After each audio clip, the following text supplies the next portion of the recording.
Hello, everyone. Welcome to another exciting episode of Generally Irritable with Erica Reddick. This episode is actually pretty exciting. I am really pleased to have on today Attorney John Franco. John, should I introduce you? Do you want to introduce yourself? I should have planned this before we got started. I have known John. Here, I'll start. I've known John for more than a decade. We know each other because I used to work for an accounting firm in the same building as him, and he used our printer, copier, fax machine, right? That was the deal you guys had. Still do, and the pencil sharpener and the what do you call it? The spring water that they have there. Oh, excellent. Okay, so you have a deal with services, yes.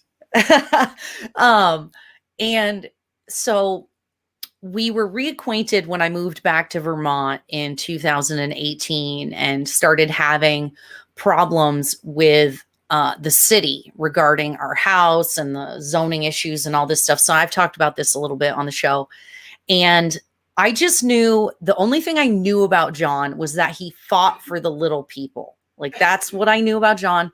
His charge as an attorney was to fight for the little people. So he's walking through one day as we're dealing with all this nonsense with the city, and I'm super mad. And I go, "Hey, John, you fight for the little guy, right?" And you said, well, that depends on who the little guy is, or something like that.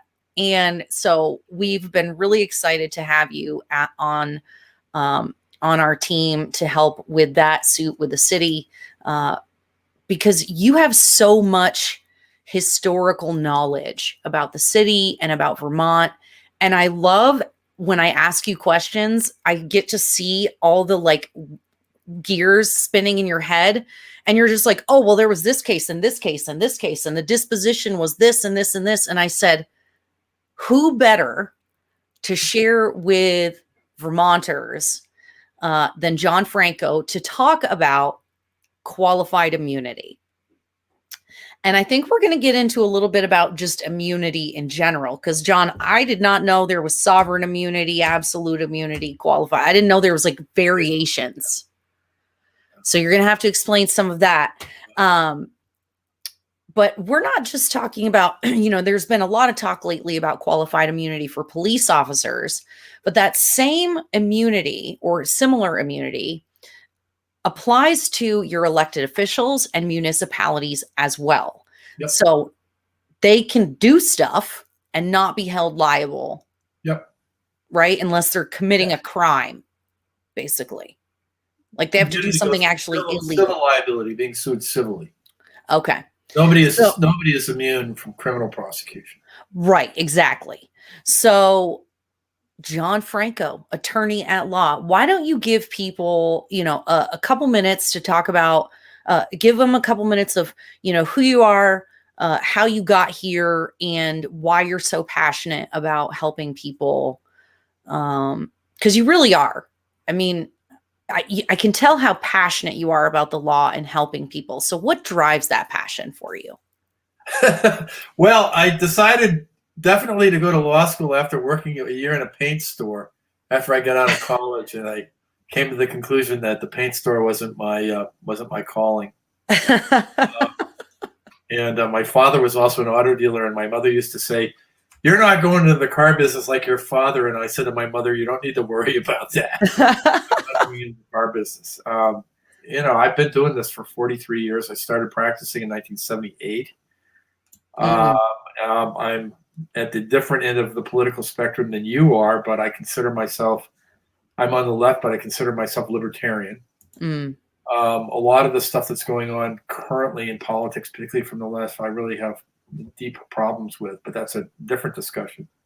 How does this relate to sovereign immunity? This relates to people having recourse against the government that's supposed to represent them when the government screws them over, or the government injures them, or government officials injure them, or the government officials act arbitrarily and capriciously, or they do it for retaliatory reasons. And that's where the whole idea of immunity comes in. When I was growing up, we were taught that this was in the middle of the Cold War, and we were taught one of the things that distinguished the United States from, say, the Eastern Bloc or other countries is that people in this country had the right to sue their government.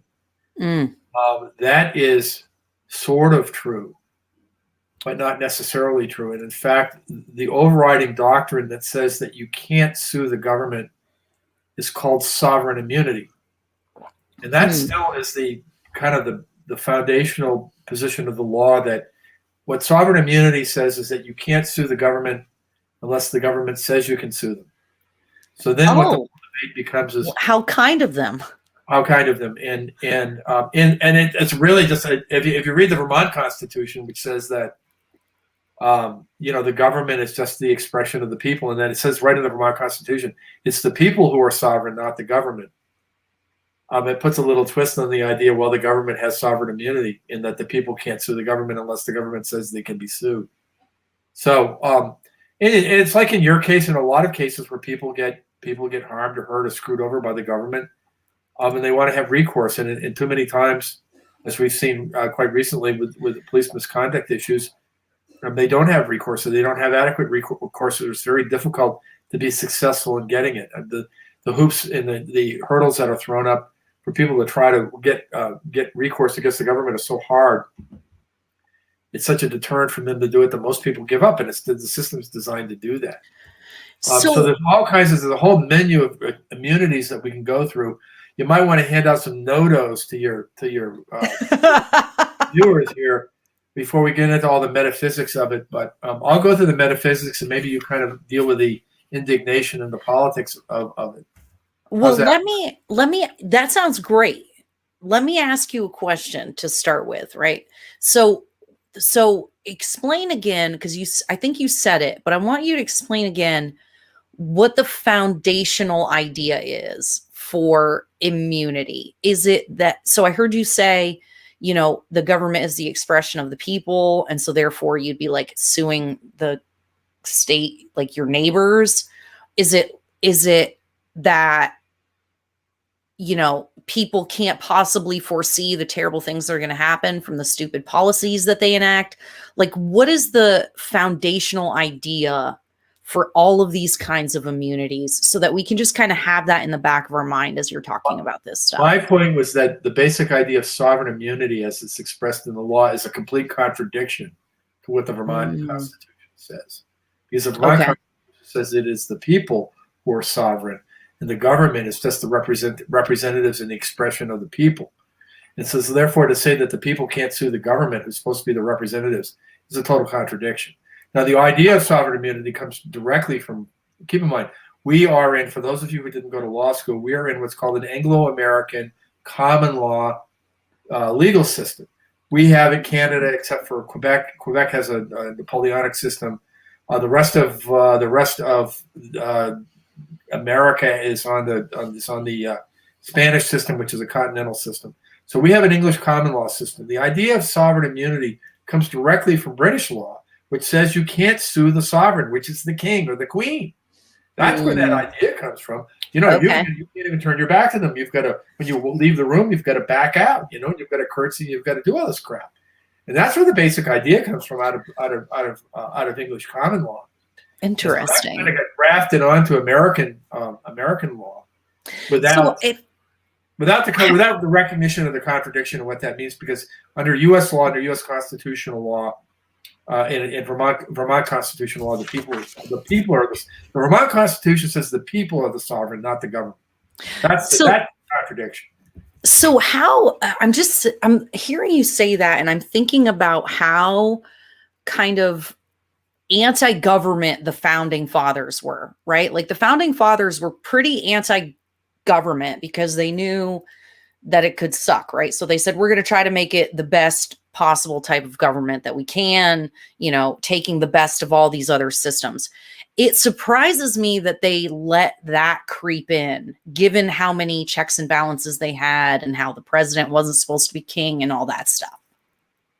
Well, it's the ideology is fine in the revolution, but then when the revolution's over, political parties are in power and they want to hold on to the power and privilege, then you start getting the erosion of that, and you start getting the interjection of old ideas from British common law into the American judicial, and what's called American jurisprudence. Okay. I would say that's probably the root of it. But the basic idea of sovereign immunity is the government is supreme, and therefore the government can't be sued in its own courts. How can you do that? How can you sue the Queen? She's the sovereign. Who's going to hold her accountable? She's the sovereign. No, she's accountable only to herself. She's the sovereign. That's the idea. I mean, as crazy as it sounds, and you say about the founding fathers. I mean, look at the world they were operating in. In most of Europe, at least, you had monarchies there was a fusion of monarchies, and you had a state religion. And so you said that the idea that government sucked is an understatement. I mean, they were entirely different here. And the idea of government that we have in the Declaration of Independence and the Constitution was right out of John Locke, who was a British philosopher in the 18th century. I mean, that's where that basically came from. But it was the Enlightenment and the Protestant Reformation. It was all that it started. And I don't know when Martin Luther, tacked his theses to the door of the church, but I forgot what century it was in, but it was after the printing press. They actually got to read the Bible for themselves. Yeah, when we actually got to read the Bible for ourselves, I tell people that all the time. I'm like, you hear a lot of things. Never let anybody read your Bible for you. Pick it up, read it. Yep. That is amazing. Okay, so those are some of the kind of foundational questions. By the way, that's a good message working with who rely too much on social media too. Go to the original source, please. Por favor. That's what one of my favorite gifts. Oh no, I left it at the house. One of my favorite gifts that Benjamin, my husband, has gotten for me is the Federalist Papers. Yeah. It's the complete work of the Federalist Papers. I'm just like, this is amazing. I mean, it's really hard to read, and you have to have a dictionary right next to you, and like an old dictionary that has real words in it, not dictionary.com. Right. Second best gift I've been given was from my friend Greg, and it's a 1940s dictionary. It's awesome. Okay, so my concern, and I think a lot of people's concern, especially as we see the government really stretching its powers right now here in Vermont with the charter changes that we just that were approved in Burlington, and then you've got the climate stuff where they don't care that they're bankrupting people and shutting businesses down and things like that. So there's a lot of us that feel like, and I'm not saying you feel this way, so these are my words. A lot of us feel like the government is it's got its hand too much in our lives. It's got our hand too much in our pocketbooks, in our businesses, in our homes, and raising our kids and stuff like that. So how, as a concerned citizen, do I know where the government boundary is supposed to be? How do I fight back when they're doing stuff that is invariably going to create harm? You've just talked about political questions, which is very different than sovereign immunity. Sovereign immunity is, what do you do when there's a woman who's in a house on Stanford Road in Burlington, who's the fourth generation of her family that's lived in this house that was built before the Beatles were on Ed Sullivan. I love that phrase. And it never got a permit for it. At least we don't know that they ever got a permit for it. And now, 60 years later, the city of Burlington comes along and says, we're going to shut you down because you don't have a zoning permit. Correct. I mean, that is a major harm. You can fight that, fortunately. But if you win and you turn out to be correct, you don't have any recourse against the city for forcing you to spend the amount of money that you've had to spend in order to maintain the use of a property that's been in the same use since January of 1960. Exactly. So basically our choices are short sell it at a loss for somebody who will pay cash for it, because the volume of work that would have to be done to please the city is just too much. No. Yep. So it's either that or spend tons of money on legal fees in the hopes and prayers that the court rules in favor of what the actual law says. Right. Right. And so that seems like crappy. Why can't you sue the zoning administrator for having for overreaching in his interpretation of the correct the statute? Let me put it that way. Or for yes. the judge who's overreached in the interpretation of the statute and has adopted a construction that actually contradicts with the intention of the legislature. What's your recourse for that? Other than challenging that, and hopefully you win in court, in order to get your money back, the answer is no. You don't have any recourse, and the answer for that is sovereign immunity. Sovereign immunity. And the reason for that, the reason you can't go after the zoning administrator is because under Vermont law for municipalities, if it's a governmental function, the governmental function has sovereign immunity. You cannot sue them for it.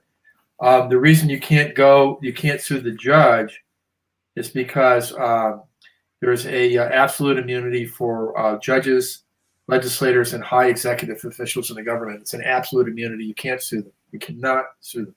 Even if they're making decisions that are contrary to law and precedent. Especially when they make decisions that are contrary to law and precedent. Yep. Especially. How? How is this allowed? How? Because I'll tell you why it's allowed. Okay. First of all, let me walk the viewers through some wonderful, what I call the best hits of immunity, sovereign immunity under Vermont law, and then a little later in the program we'll talk about what's going on federally with qualified immunity. One of my favorites. This is an oldie but goodie. This decided in 1977. I think I'm blanking out here. I'll get it in a moment. It was my second year of law school. It's a case called Dugan versus City of Burlington. Mr. Dugan stepped in either a sewer grate or fell into a manhole or something in Burlington and was injured and pushed through the city of Burlington. And the city of Burlington claimed sovereign immunity. And so the question, you want to talk about the earth-shattering questions that appear before the Vermont Supreme Court. The question in resolving this was whether or not the catch basin was connected to the sewer system, which would make it not subject to sovereign immunity because the sewer system is considered part of the proprietary function of the city of Burlington, meaning the water and wastewater system, that was considered proprietary.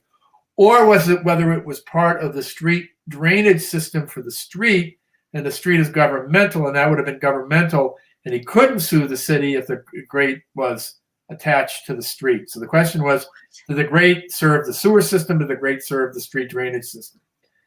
As it turned out, it served both. So wait, what is? I don't honestly know how they actually resolved that. But so wait, this is the kind of crazy ass distinction that you get about whether or not something's immune or not. That's what I'm saying. Like, aren't they both city departments? Departments considered proprietary. They're both city departments. Water. The police department is governmental. The fire department is governmental. The zoning administrator is governmental. But Burlington Electric is proprietary. Probably the airport is proprietary. The water and wastewater system is proprietary. What? How? I'm sure the city recycling pickup system is considered proprietary. Are they like? These are just really crazy ass distinctions. In fact, I think it was in this Hudson case, the lawyers in that case said, "Why don't you get rid of this? This is nuts," and the court wouldn't do it.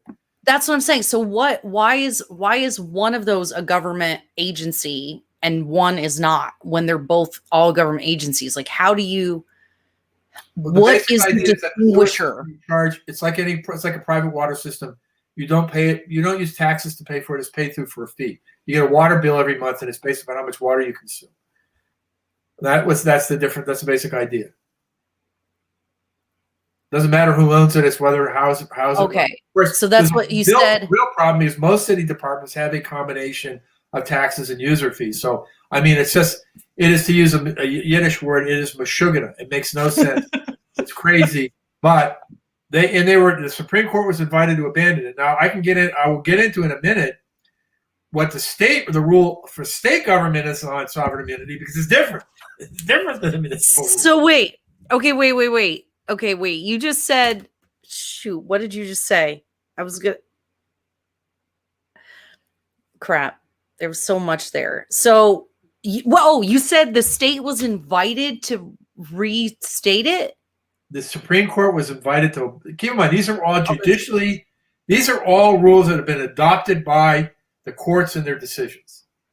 In other words, that's what the common law. We have a common law system. And the courts of the court decisions have drawn this distinction between proprietary and governmental. And in one of these cases, it might have been the Hudson case, it might have been another one. The Supreme Court was invited to scrap this. They said it doesn't work, it's stupid. They refused to do it. So, okay, wait. Okay, so wait. The argument was, remember the old thing, remember the old Life cereal ad with Mikey? And had Mikey try it to see if Mikey liked it?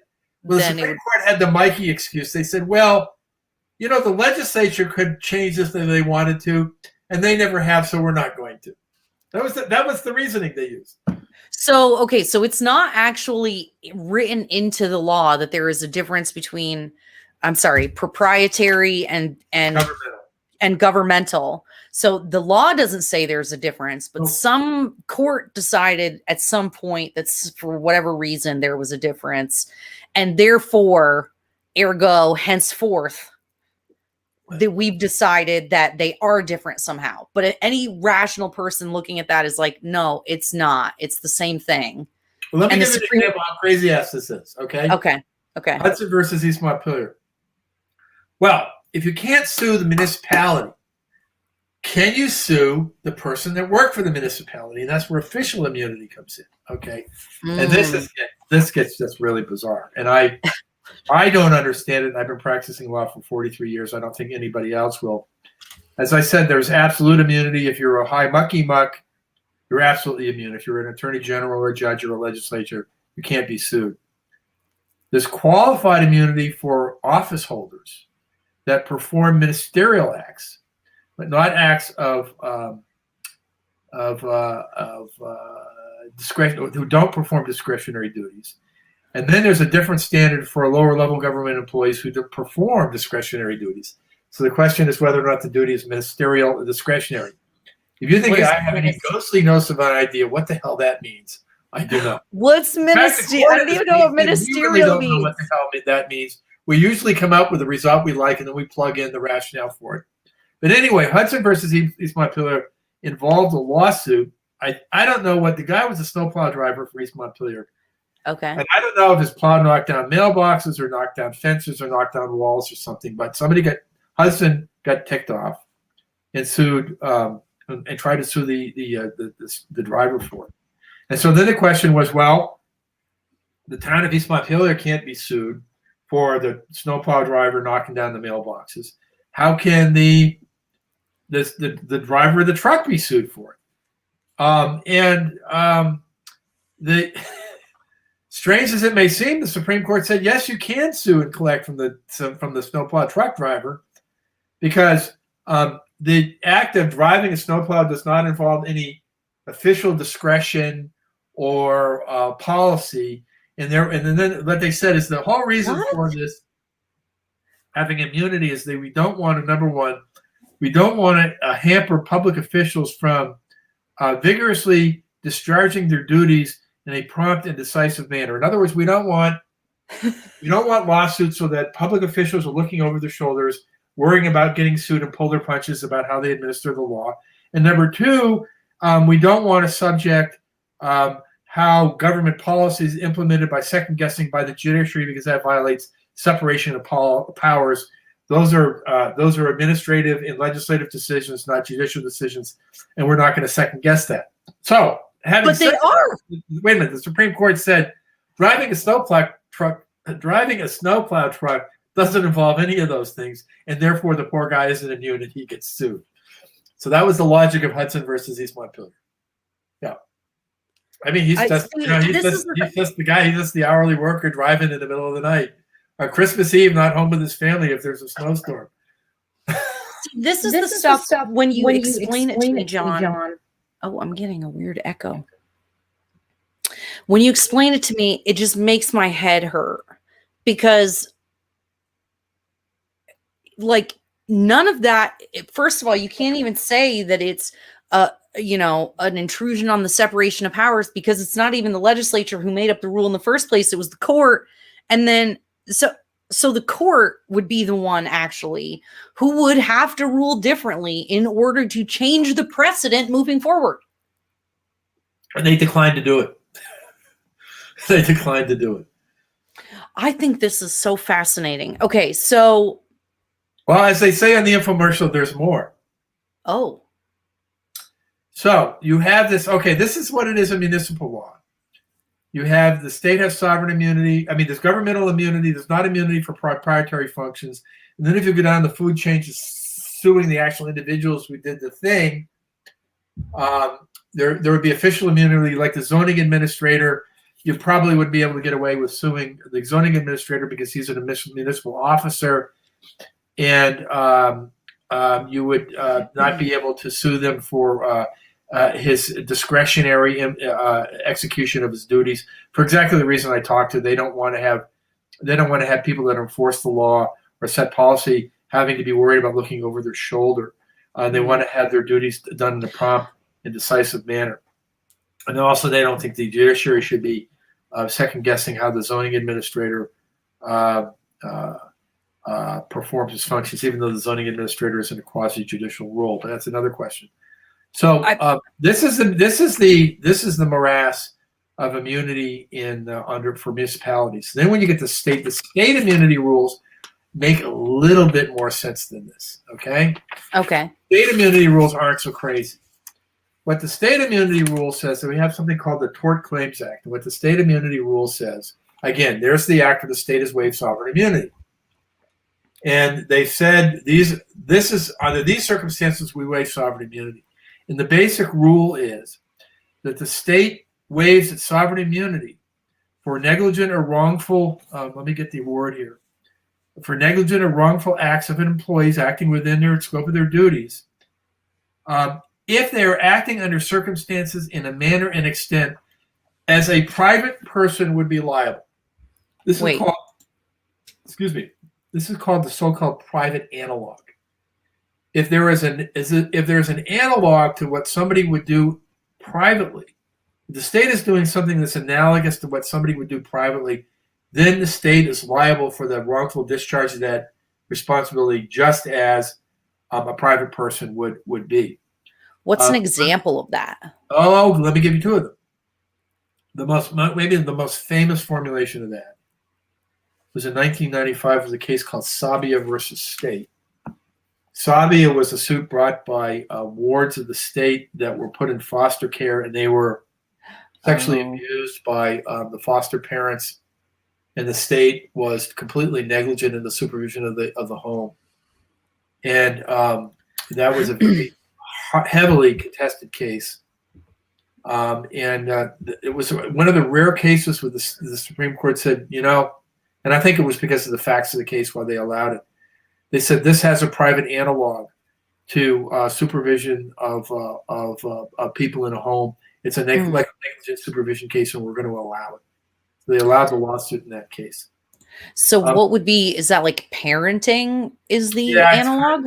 Yeah. I mean, the argument on the other side was there wasn't really an analog to state supervision of foster homes, but the Supreme Court came up with one and allowed that suit to go forward.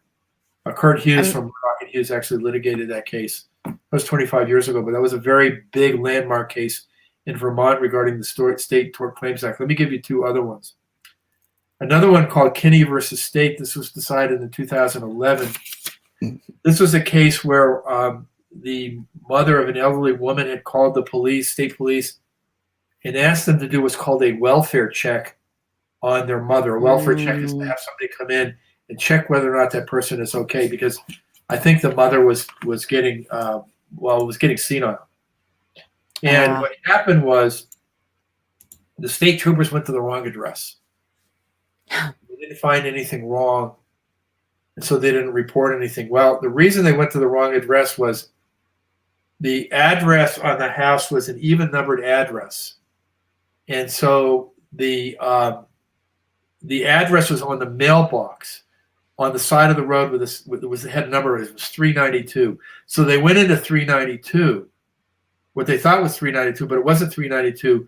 The mailbox of 392 was on the other side of the road. 392 is the other side. Wow. Hang on. I hope I don't. Oh, nuts. Did I just lose you? Nope.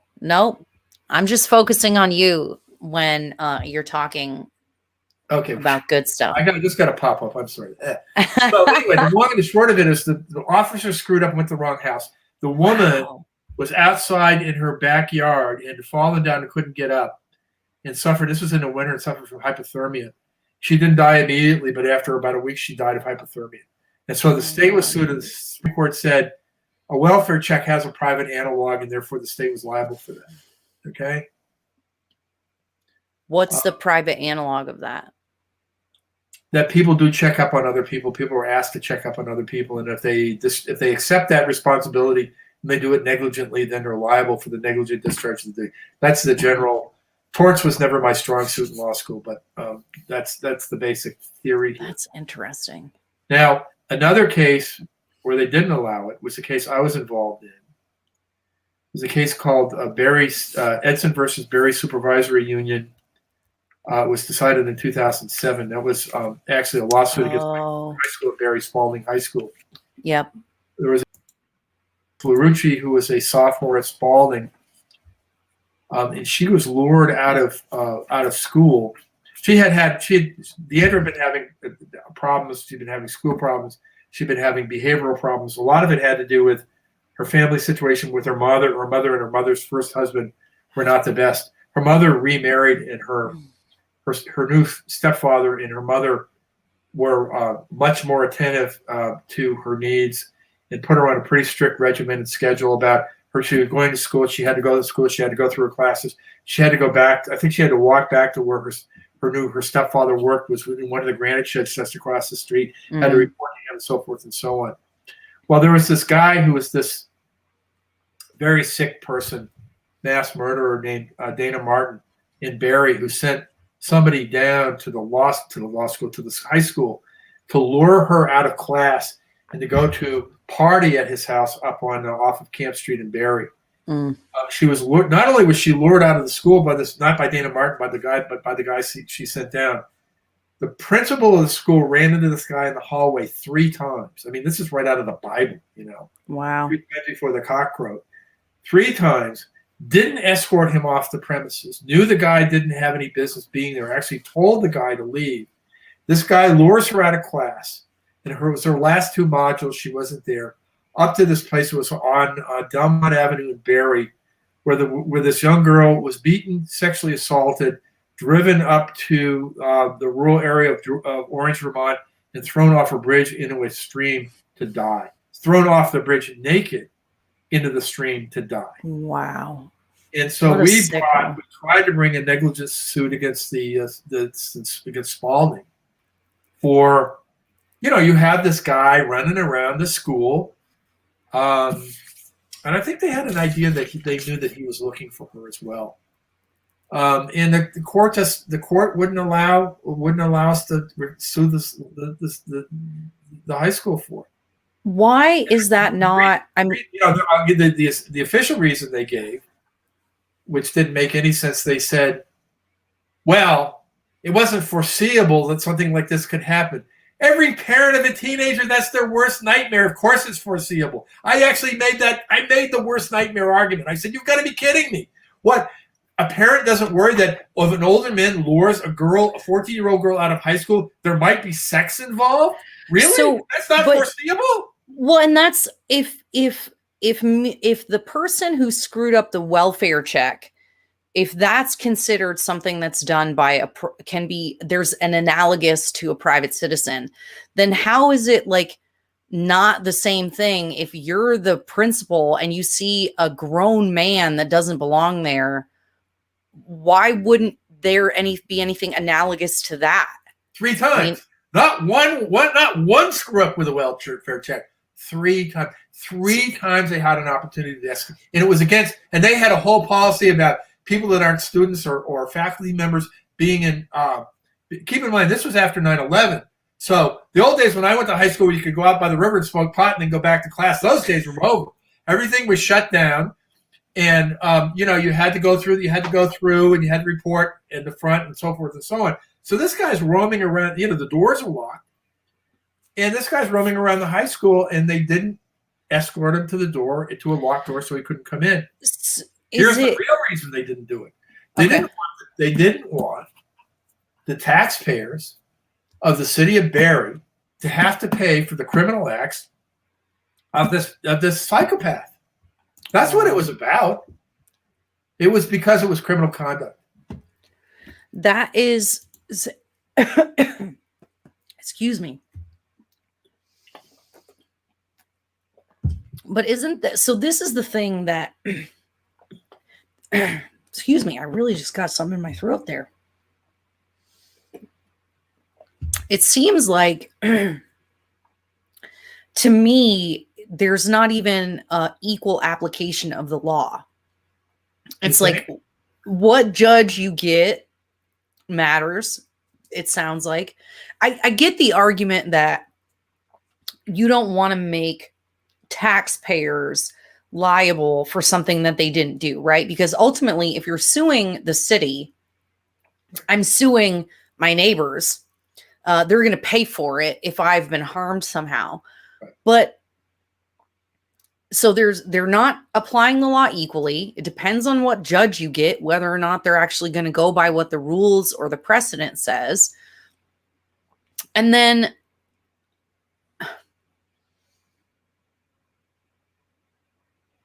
still there's no liability or accountability for the people that we put in charge.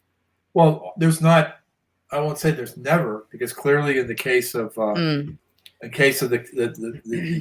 people for at that time it was called SRS, who were charged with supervising these foster kids in the Sabia, and also the state troopers that had, and it was an innocent mistake. It was the mailboxes on the opposite side of the road. I mean, it was understandable, but they allowed them to recover. And you allow recovery there, and you have an egregious case where the principal of the high school has this yo-yo running around the halls of the high school. Yeah. Swearing off the premises. And they say, well, no, that's not culpable negligence on the part of the school district, because the rationale they use is that the harm that befell her wasn't foreseeable. Of course it's foreseeable. It's what every parent's worst nightmare is. Well, what is foreseeable? I said, you've got to be kidding me. It's not foreseeable. And that's one of those words that people can manipulate and just decide what they think is reasonable or not. It is exactly what you thought. They come up with the result they want, and then they come up with the rationale to fit it. So the foreseeability was what they hung their hat on. So they came up with the decision that we're not going to have the taxpayers of Barrie pay for what Dana Martin did to this girl. And so then the rationale they use is, well, they use foreseeability, even though the school administrators were clearly negligent. I would say they were arguably grossly negligent. Well, and then where do we as citizens, how can we even feel safe about, if something happens to us, or if, we're harmed in some way? You mentioned something about earlier before we went live about knowing the rules of the game. Yeah. And that the agreement is that, there's a defined set of rules and everybody knows what the rules are ahead of time. Right. And that's how you can have a free society. I think that was how you said it. Well, it was the idea of the Enlightenment was that the whole idea of the rule of law is that you cannot have a functioning economy if people don't know. You can't engage in commerce if people don't know what the rules of the game are ahead of time. So that when they enter into commercial transactions, so they do things, so they know what the consequences are going to be, and they know what the rules are, they know what their responsibilities are, and they know what the responsibilities of the other person are. That's very different than, say, systems where you have like a kleptocracy in Russia where everybody's on the take, there's corruption all over the place. Nobody really knows what the rules of the game are. It's what you know and who you can pay off. And the whole idea of the rule of law is that the latter of the Russian situation or the situation that you had prior to the Enlightenment and the Reformation is not conducive to a modern functioning economy, modern functioning society. And the problem with all these exceptions and all these inconsistencies is that the more complex things, that's one of the problems with our society with the law, the more complex things become, the less certainty and confidence people have in what they do and what the law is going to bring. And that really has, I think, a very corrosive effect. I think that's a big reason why people don't trust government now. You're having a bigger and bigger problem with people trusting government.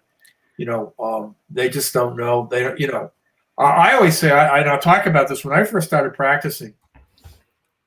When you read decisions of the Vermont Supreme Court this was like in the 1970s, they were very simple but elegant decisions that would lay out a basic principle of law that you could then take to the bank. There weren't a lot of parsing or distinctions for it. There was basic rules. And I think that was a function of the fact that in that era, the Vermont Supreme Court knew that Vermont was primarily an agricultural state, an agricultural society.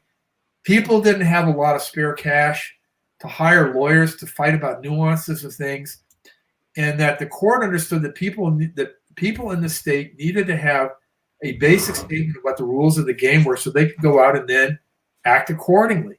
And boy, have in my 40 some odd years of practicing law, man, have we gotten away from that. I mean, I love old decisions of the Vermont Supreme Court in the 40s and 50s and 60s and early 70s. I mean, there were just simple statements of what the rule was, and they say, okay, this is the rule. And you could go to court and they wouldn't try to parse it away. They wouldn't try to distinguish it. They wouldn't ignore the previous decision. Back into the decision by making up a bunch of nonsense that sounds like it was a rule. That's called being result-oriented. That, by the way, that approach is called being result-oriented. Right. And that, to me, that is one of the most egregious examples of overreach or stomping on separation of powers. The judiciary's job is to determine whether something is lawful or not to write legislation or write policy. Not in a common law jurisdiction. That's not true. I hear every time there's a conservative judge who's up for appointment and he says, all we do is call balls and strikes. That is total polyunsaturated horse shit. We are in a common law jurisdiction. The major part of the law in this country is what's called is by case law. It's by judicial interpretation. Federal, state, it doesn't matter. That's if you want this kind of system where the judges don't make the law, then you have a continental system like France or Italy or Spain. But we have a common law system. The judges, in fact, do write the law and do make the law up. They do not call balls and strike. They write what the rules of the game are. Well, then what's the point of having the pitcher's mound? That's because somebody decided 200 years ago that's what the deal is.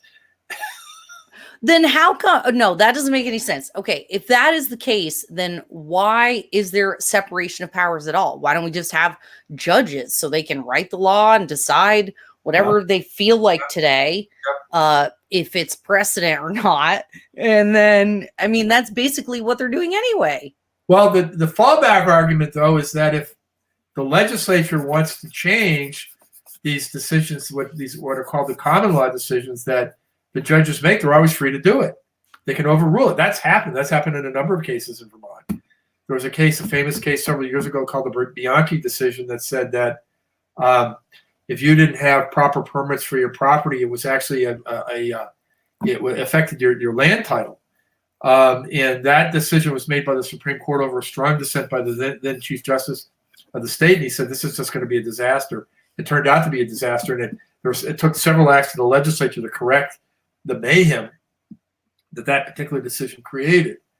But the general. So why can't we sue those judges for that?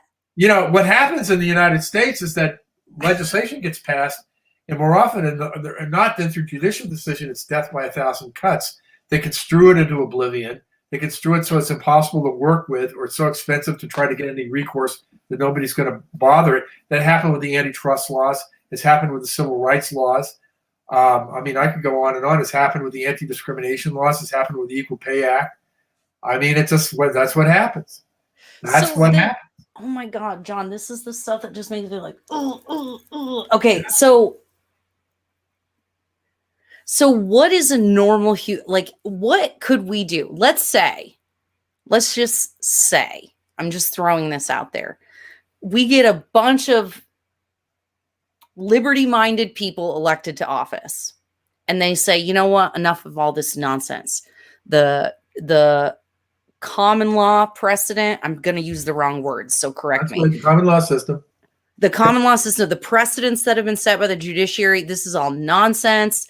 It's too complicated. Screw you. We want to just get rid of all of this stuff. Like, is that feasible? Like, what would we have to do as Vermonters to fix? Okay, so it's a two-part question. What would we have to do to fix the cluster that is the law here? You know, especially the voluminous layers of compliance and zoning and all of this, right? So can it be fixed? Can it be simplified?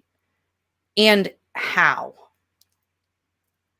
If you think another question, the common law system that this state is based on, the phrase about turning an aircraft carrier, no, it's too baked in. It's just too baked in. What you've got to do is, and I think a lot of this is really the fault of the judges and the political culture in the court system.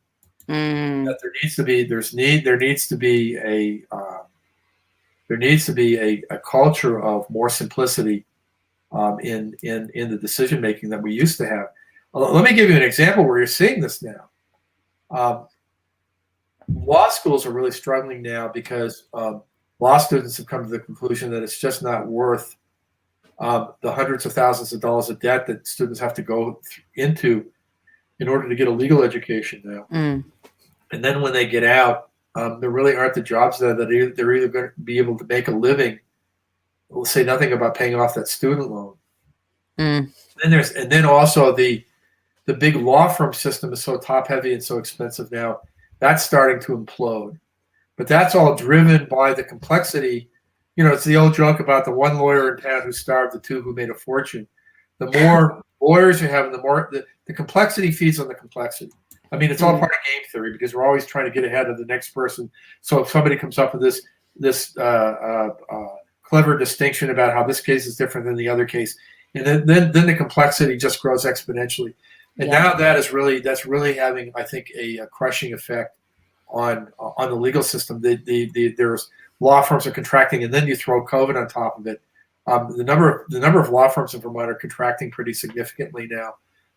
They're coming to realize that they really can't afford the overhead that it takes to run law firms. Erica, you know this better than anybody. The expense of even having to litigate a simple case in the courts, it's prohibitive for most people. It's prohibitive. They just go, I can't afford that. Like your case, screw it. I'm just going to have to leave the second apartment empty, and we'll make whatever changes we can. That's what we're going to have to do. That's the reality that I get a lot of landlords in Burlington that was faced with that in not fighting this stuff. They just don't feel it's worth it for them to do it. Yeah. Well, and then it's people are confused about why things cost so much here and why there are so many problems and, housing and whatever. And that's one of the other things. So I might add in one of my crazy harebrained theories into this part of the conversation. So take a city like Burlington, where we have a major housing shortage. We have a major housing shortage brought on primarily by the ineffectiveness or the unprofitability of building housing here, right? So when you've got, I don't accept that at all. I'm sorry. What? I don't accept that at all. That's not. You don't think so?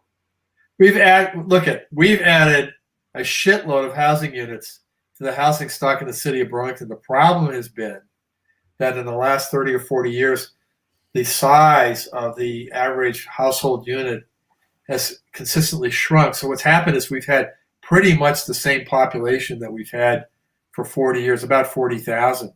But because of the household size has shrunk, we've needed more and more units to house them. The number two problem is the University of Vermont continues and has for 50 years, housed only about half of its its student population, and it's thrown the other half, onto the rental housing market in the city. Yeah. And the ethic at UVM it was that way when I went to school, and it is now. Well, but why not? But that means there's a shortage of housing. Downtown on the second two. But that means that there's a shortage of housing as the student population grows. That's not calculated into that. Yep. Resident. Yep. Total. Yep. Absolutely. Well, how is that not a housing shortage? Well, but I'm saying that's a reason for it. That's a reason. You're saying so you don't think that there's anything where people don't want to build here because of the expense with all the Act 250 regulations? I think there's some of that, but I don't think that's the fundamental reason. Not at all. Interesting. I think the reason is the presence of UVM. I think that definitely doesn't help. So then, my question still remains the same, I guess. So how we have a shortage of housing, it causes prices to increase, right? Basic economics, supply and demand. And I believe the city has the power to actually do something about that, and they don't. Such as? So, as an example, the city of Burlington does not have, we don't have to be forced, or maybe the state. We shouldn't have to rent to college kids. What if it's not they have to, is want to. I mean, you've got a lot of college kids that are from families that are from, as we say here, down country, that are very affluent and will pay top dollar for, frankly, some housing stock that isn't the best in the world. And look what's happened. Look what's happened in the housing market everywhere in the last year as a result of COVID. I mean, you've got people buying up properties like crazy. I mean, the stories it's out of control. It's out of control. I mean, this guy that's my physical therapist. He's about the same age as my stepson, and he has a girlfriend who's shopping for houses. And they said, there's an asking price, and somebody comes along and pays $50,000 over asking price, no conditions, no financing, cash on the barrel, had sight unseen, and they didn't even do a housing inspection. And one of the reasons for that is that there's a lot of people that actually made a lot of money in the pandemic, and they're looking for a place to invest their money, and they're investing it in housing. And it's going on all over the country. Well, and that kind of thing has been going on. Appraisal, everybody had a hissy fit. Oh, yeah. Well, and that kind of stuff has been going on in Vermont for many years. I remember kids that I went to college with, 20 plus years ago, whose parents, instead of just paying their rent, bought an apartment building for their kid to live in. Yep. And so you've got a bunch of people who have a vested interest in the cost of the property values continuing to ratchet up. And a lot of those same people are in charge, in their elected officials. They're in positions of power and influence. They hook up their buddies in zoning and compliance. They do favors for the people that they're friends with. Can we agree with that? I'm not a big fan of the way zoning. I've never been really a big fan of zoning because I've always felt that at the end, I like here are the rules and you go by. My experience with zoning and with Act 250 was if they liked your project, they would bend the rules to make sure it happened. If they didn't like the project, they would bend the rules to make sure the project never happened. It's totally stinky, unfair, corrupt, awful. And so this is the kind of stuff that if the rules of the game, it's the people that we have in charge, the elected officials, and then the people that they appoint and hire to facilitate said rules, break the rules. And so what can we do to is it possible to get rid of sovereign immunity or official immunity or any of these immunities so that these bad actors can't continue to parse out the rules as they see fit? The problem with that is what I just said about the Flarucci case. At the end of the day, I mean, first of all, you're going to have the Vermont League of Cities and Towns and all the police association and all these people coming in saying, oh, you can't eliminate immunity because it's going to cost the taxpayers more money. We're going to have to spend more in insurance. We're going to have to spend more money in lawyers. Wouldn't people be a lot more thoughtful about who they elect? Why should the taxpayers have to pay because some municipal official screwed up wrong? That's the basic argument. That's the basic argument. But won't people then take responsibility for who they're electing and actually pay attention? Because here's the problem: is most people don't know. The thing about bureaucracies is they basically function in anonymity. Do you have any idea what's going on with the amendments to the Code of Federal Regulations right now? No, nor should you if you have any kind of meaningful life, because if you do, you should be going off to an institution someplace. Okay? And, you know, what all the little vagaries of the interpretive rules, whatever, or the changes to the changes to the zoning bylaws of Burlington, you know, people don't keep up with those. And that's the problem. It's hard. It's so hard to police it. And then you don't know it until you get caught up in it. When you get caught up with it, most people realize they've got a dilemma of spending a fortune to try to be vindicated, or just rolling over and saying, you know, screw it. I'm just not. And that should not be how our legal system works. I know that. So what do we do? Well, part of what we do is we do what you do, is you fight them. You fight City Hall. You say no. You say we're not going to put up with this. It's very hard to do, and it's very expensive to do. Well, and that's the thing. So that's what I'm saying. Like, what can we do as regular people? Is it a matter of just electing new people? Is it a matter of like overturning these ordinances? Is it a matter of getting normal people who can do math appointed to committees and commissions? That's a tough one. I mean, I just think you're dealing with, you know, it's a political culture in the state. It's a political culture in this country, and you've got to change. You've got to change the political culture so it's manifested in all these levels, whether it's in the judiciary or in the towns and cities, the select boards, or the city councils, or whether it's in the legislatures, whether it's in these other boards and commissions that they have. The more sensitive to and more attuned to the dysfunctionality of what they do. I mean, things sound great on an individual basis, and nobody sits back and says, wait a minute. What are the second and third order effects? About the unintended consequences. I think it was one of the things that I think it was Donald Rumsfeld that said this, and I was never a big fan of Donald Rumsfeld, but he said one thing that's absolutely true. He says, in war, there are three things. There's the known knowns. There are the known unknowns. But he says what gets you is the unknown unknowns. It's the unknown things that you don't anticipate. And that's some of the unknown unknowns were brought up, or were brought up in the debate about this just cause eviction. And they said, wait a minute, there could be an unintended consequence here. You could have a person that's at least a very unpleasant tenant who maybe isn't violated the law, but is just short of it. Landlord can't get rid of that person. This person is hostile to people of color, hostile to women, you name it. Could be a homophobe. Yep. And the landlord is really handcuffed to being able to get rid of those are the laws of unintended consequences. And people that become really, what's the word I'm thinking of? Very, very passionate about the justice of their cause. Oftentimes, I mean, we all do this, don't want to hear about the unintended consequences that may happen from what they do. Well, like Sarah George, as an example, she has decided not to prosecute people that commit crimes.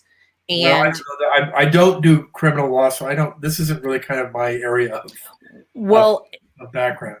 When I say unintended, I'm just speaking of unintended consequences. Is violent crime has risen in Burlington and in Chittenden County because there are violent people not going to jail anymore.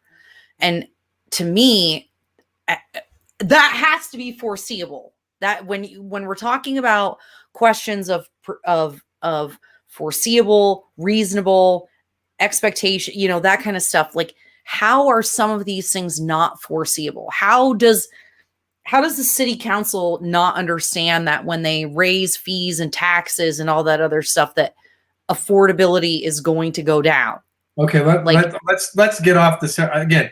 I don't do criminal law. I don't have a background that. I really don't feel comfortable in talking about that. But let's go back to something I am comfortable with. Okay. Your zoning case, because you just put your finger on it. What the hell is the point of the city's enforcement against your property having an additional, I think it's, what is it? It's an efficiency unit on the second floor of your apartment that was built by your grandparents, which is an affordable unit. People are crying about the lack of affordable housing in Burlington. What is the frickin' point? Another case, it's a companion case to yours. Guy owns a property on Weston Street, not far from me in Burlington. Burlington now has this ordinance called a functional family unit ordinance. Oh, yeah. It says that if you are renting in a dwelling unit to more than 4 unrelated adults, you have to show to the zoning administrator that they are a functional family, whatever the hell that means. Okay? And so this particular property, they've decided in, God knows when, 2018, to go after this one unit that has been rented to college students, 5 college students. Since, well, I'll tell you, the last time we were able to track down, they actually got a zoning permit for it in November of 1972 on the evening that Richard Nixon defeated George McGovern. That's how old that one was. So they not as old as your case about when the Beatles were on Sullivan, but pretty close. 8 years later. And, you say to yourself, well, particularly since UVM doesn't provide, I really have a bone to pick about that, because when I was in the city attorney's office in the late 80s and early 90s, we tried to get Act 250 to order UVM to house more of its students. Yeah. And I remember in that case, we kept asking in discovery for UVM to give us information on what percentage of their students they were housing. They couldn't give us consistent information. Every time we'd get a number from them, it would be a different number. And it was a mess. It was a total mess. And we weren't successful in doing it. We weren't successful. And that's a problem. Now, Champlain has been pretty good about housing most, if not all, their students. St. Mike's houses all of their students. When Trinity was around, they housed all their students. UVM never has. UVM's always housed about half. Well, yeah, that's a state school versus private schools. What? A state school versus private schools. Wouldn't the state require them? Tell me why, Like, no, that's what I'm saying. Is that like the apartments that are being rented downtown? Yeah. Why the University of Vermont isn't required to buy them up and provided them to their students on an affordable basis? How hard is that? Or better, I think a more radical concept is having students that, rather than renting apartments in downtown Burlington, make them owners, have some kind of timeshare, so at least they have equity in the thing. So that, first of all, they have pride of ownership, they keep the stuff up, and then when they get out, when their term is out of college, they may actually make a little money on it. Maybe not a lot, but at least they have ownership of the housing stock. That's an interesting concept. I think. And then if they have something like that, I think that was tried in some other community. I think even Berkeley may have even tried that on some kind of basis. Or co-ops are another. If you don't want to do a timeshare, a co-op is another model where the apartment building is owned by a corporation, and you own shares in the corporation as a tenant. So then when you turn over, the shares turn over. But there's models to deal with it. But the fundamental problem is you've got students with parents with a lot of buying power that need housing in Burlington. That is a fundamental problem. There's been a lot of housing built. There's been a lot, cities like South Burlington. It's Peter Clavell, when he was mayor, he really began to press other communities like South Burlington to step up to the plate with affordable housing. They've been doing it. Williston's been doing it. There's affordable housing going up in the county now. It isn't just Burlington. But, you've got demographic issues, number one, with the shrinking of family sizes. But in Burlington, it's fundamentally UVM is just, there's that huge demand for housing in town. Do you think,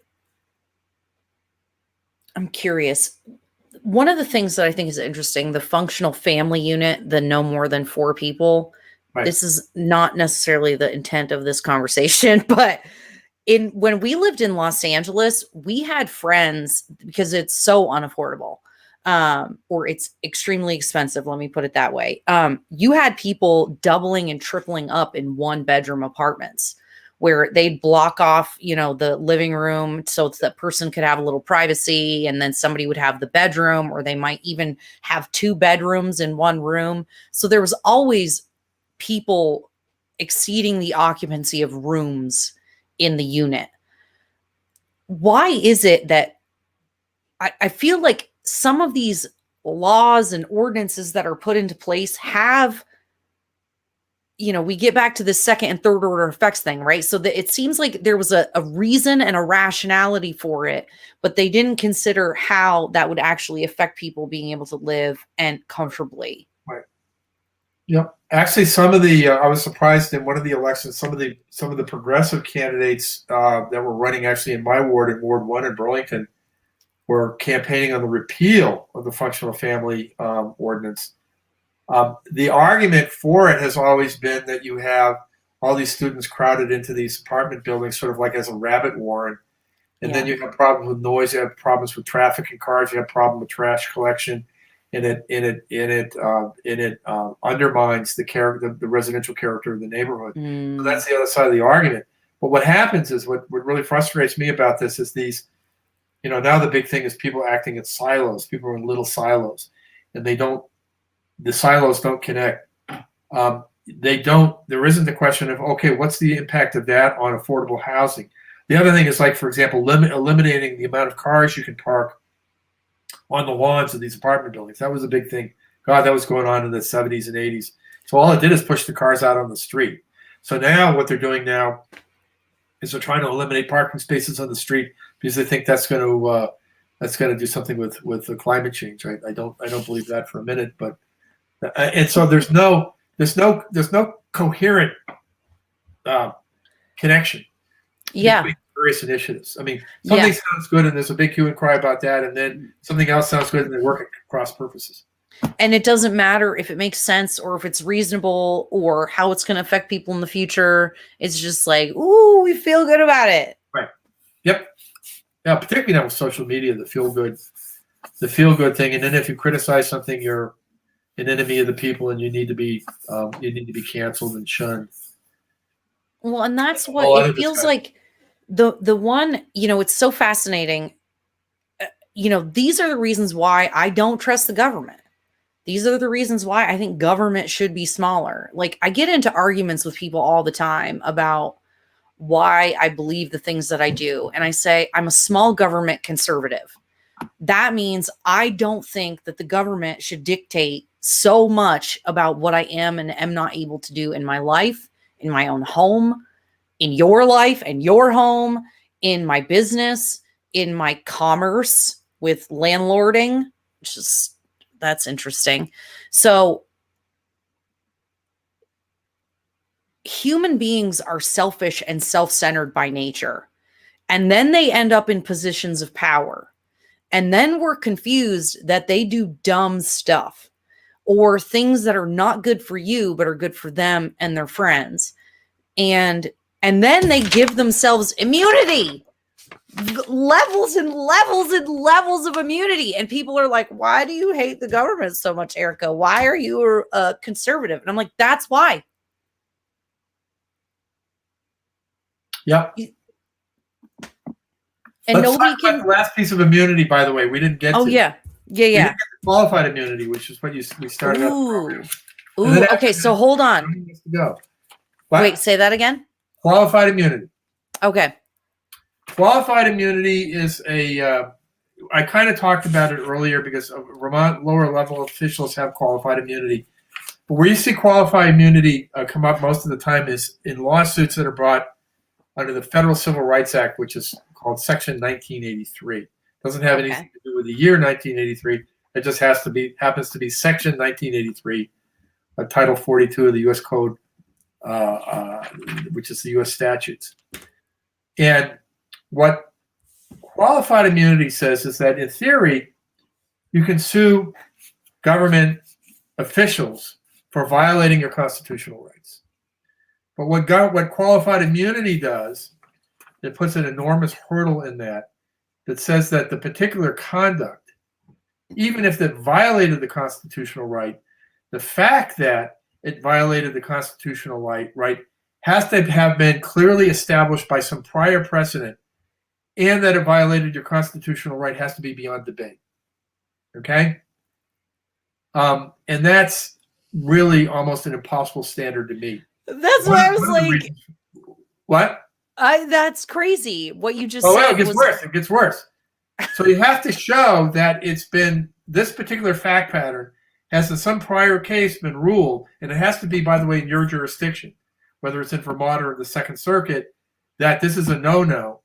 And you have to show it's beyond doubt that that was a no-no, and it was very clearly that that was a no-no, and then you can sue. But if you can't establish that, then even though the person probably did violate your constitutional rights, the poor official didn't really know for certain that he or she was violating your constitutional rights, and therefore you cannot sue them.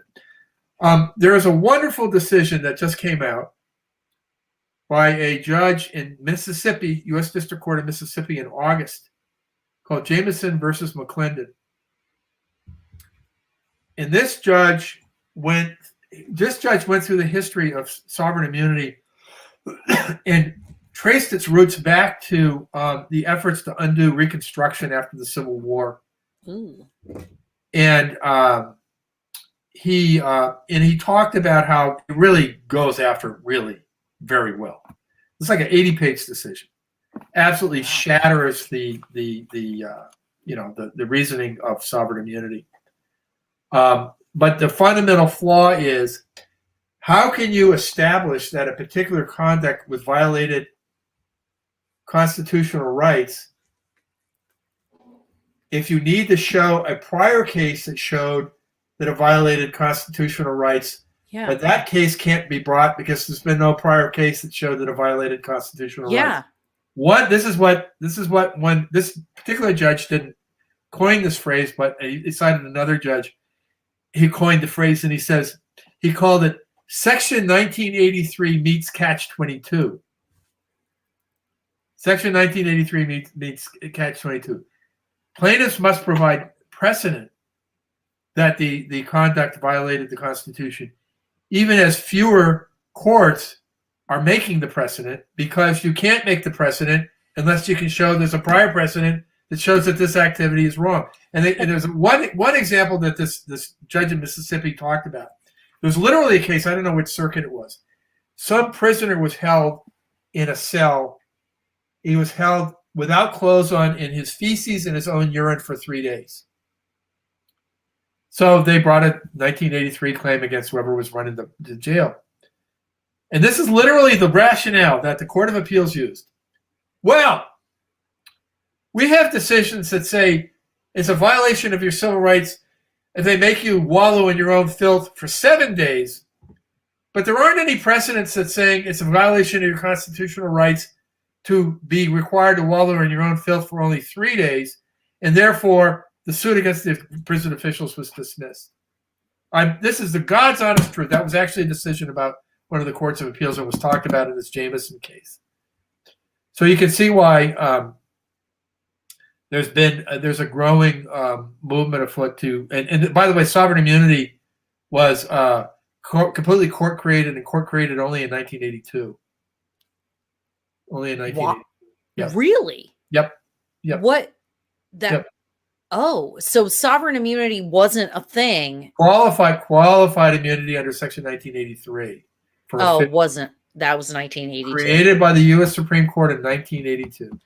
Wow. Decision by Justice Rehnquist. Why? Who owned a summer. Oh. What happened? Oh, there we are. You froze a little bit. Okay, so it passed in the Supreme Court in 1982. 82. Yep.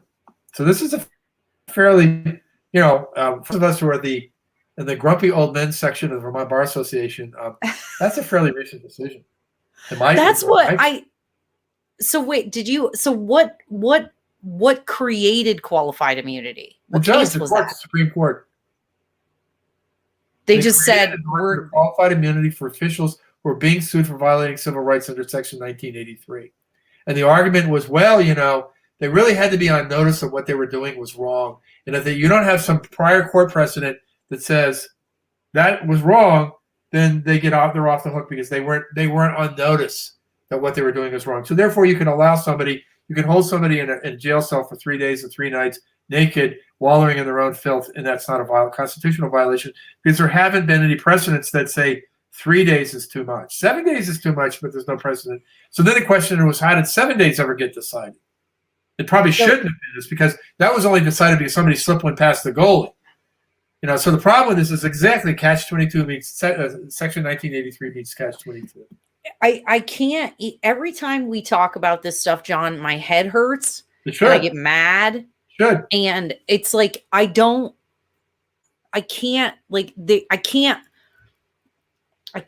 do the mental gymnastics required to make that make sense. It shows that you're emotionally healthy. And that's what I'm like. I'm not a dumb person. Like I'm not the smartest person on earth, but I'm reasonably intelligent and I can decipher meaning from things. And that I can't.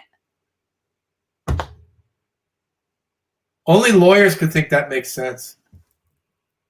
Yep. Or like, was everybody on acid this whole time? Has everybody just been like eating mushrooms and then being like, we're just gonna write our opinion and some laws and It's all designed to protect officials from 1983 suits.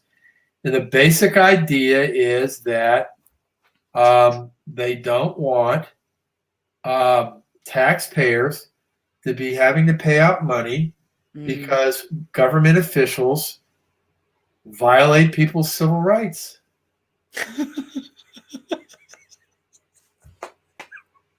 Now, what this decision talks about when they go back to Reconstruction was that these laws were enacted by Congress after the Civil War precisely so that government officials would be held accountable when they violated people's civil rights. That was the whole point. Correct. Right. Oh my God, John. Okay, so basically, so I want to leave with some hope, okay? Because I said, what can we do? And you said we got to change the political culture so that some of this stuff isn't so nonsense. But also, what I'm hearing you say that you didn't explicitly say is we need to get liberty-minded people to go to college and be lawyers and then judges. Well, not necessarily. We need to have the people that go to college and become lawyers and judges to actually have a little more common sense. And to get away from this culture of parsing everything to death. That's all they teach them. And that's very expensive. And I think maybe. Oh, I'm losing you again, John. Say that again. I'm losing you. No. Oh, did we lose John again? Will it be forever? Okay. There we go. Okay. So you said not that liberty-minded necessarily but that people who do go to law school need common sense. Yeah, and also the political culture of this stuff I think needs to change. Yeah. I mean, I'm left, but I consider myself libertarian. And you say, so I really get offended by government overreach. It just drives me crazy. I've represented a number of very conservative people, and I'm happy to do it. Happy to do it. Yeah. I love representing people on particularly First Amendment issues where I completely disagree with them politically. But it's the principle of the government is overreaching or some officials overreach because they don't like what this person's politics are. Yep. Oh, wait. So you're a real liberal? Oh, don't call me a liberal. I'm not a liberal. I know. Well, I think people don't realize that our Constitution. Keep in mind the left in the 60s was libertarian. I mean, that was the Woodstock left. I mean, it was like, hey. The Constitution, the Constitution is a very liberal Constitution. This idea that everybody should get to do whatever they want to do and be left alone. That's actually a liberal concept.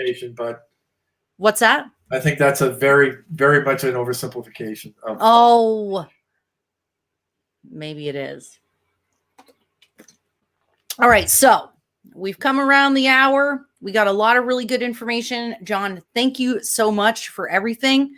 I want to give a quick shout out to today's sponsor, Do do do do do do do do.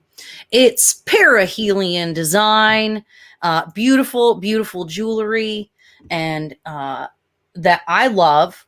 I've got something similar to this tree. It is hand wrapped and with hand-picked stones. I got a custom one with aquamarine because that's my birthday and I'm special. She does earrings, bracelets, necklaces, anything. She can custom make you stuff. If you find beads or stones that you think are really cool and you want her to make you something, you can have her do that. And there's actually a lot of her pieces that are one of a kind because of that. She'll find some stone or some pendant or something like that that she thinks is super dope, and she will make a piece out of it. So you might even get a $60 necklace that nobody else in the world is going to have. Who else can say that? Let's see. Oh, wait. Okay, here we go. Let's do this. So, as a matter of fact, let me make myself big here. You can see my earrings. Check out my earrings. These are perihelion design earrings. I believe they're called like Egyptian goddess or something like that. They're amazing. They're beautiful. What's that, John? Absolutely. Yeah. Hey, if you've got you got an anniversary coming up, is it your wife's birthday? You can go to perihelion.vermont.com. That's perihelion.com to get really amazing jewelry. Check it out. And thank you again, Mr. Franco. If you want to, do you want to share like how people can get in touch with you if they want to have you fight for them for some dumb crap like you're doing for me? Do you have a website, right? I think I put that in the description. Yeah, I have John Franco Law website. I have an email address. People will laugh. It's old school. It's John Franco Law, JohnFrancoLaw @AOL.com. What? Yes. Who has an AOL account still? People who were born in the Truman administration. That's who. Well, thank you, John. Thank you for fighting the good fight. Thank you for being a part of what is good about being in Burlington and fighting for people's civil rights. I think that's really amazing and very much needed. Erica, be well. Yes, you too. Okay. All right, everybody. Thank you. Bye. Bye. Oh.